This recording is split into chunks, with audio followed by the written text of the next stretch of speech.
C at a little bit, সে সামান্য কিছুটা অংশ খেলো। And said anxiously to herself, এবং উদ্বিগ্নভাবে নিজেকে বলল, হুইচ ওয়ে, কোন দিকে, হুইচ ওয়ে, কোন দিকে। Holding her hand on the top of her head, তার মাথার উপরে বা তার মাথার তালুতে, টু ফিল, অনুভব করতে, which way it was growing, কোন দিক থেকে এটা বাড়ছে।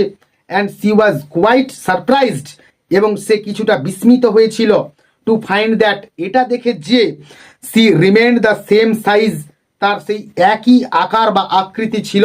টু বি শিওর, নিশ্চিতভাবে, this is what generally happens, যেটা কিনা সাধারণত এমনটাই বা এরকমটাই ঘটে, হোয়েন ওয়ান ইটস কেক, যখন একজন কেউ কেক খায়।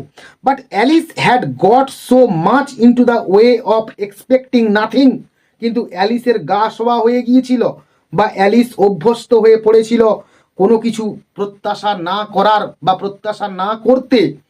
But out of the way, ওয়ের অর্থে আমরা নেব, আর এইভাবেই থিংস টু হ্যাপেন, সমস্ত কিছু জীবনে ঘটতে থাকে বা চলতে থাকে, বা জীবন এইভাবেই চলতে থাকে। দ্যাট ইট সিমড কোয়াইট ডাল, যেটাকে একসময় একঘেয়ে বা ক্লান্তিকর বলে মনে হয়। অ্যান্ড স্টুপিড, এবং বোকা বলে মনে হয়। For life to go on, কারণ জীবন প্রবহমান। ইন দ্য কমন ওয়ে, সাধারণ গতিতে বা স্বাভাবিক ছন্দে।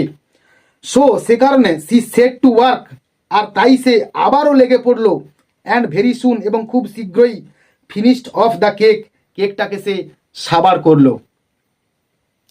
ফ্রেন্ডস, আমরা টেক্সটটা এখানেই শেষ করলাম। আমরা এই টেক্সটটাকে ইন ডিটেলস আলোচনা করলাম আজকের ক্লাসে। তোমরা দেখছো YouTube channel English text analyst.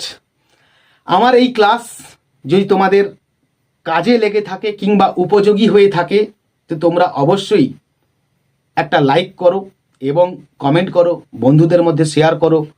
পরের ক্লাসে দেখা হচ্ছে আরও একটা নতুন টেক্সট নিয়ে। ততক্ষণ পর্যন্ত keep watching my channel, keep smiling and stay blessed.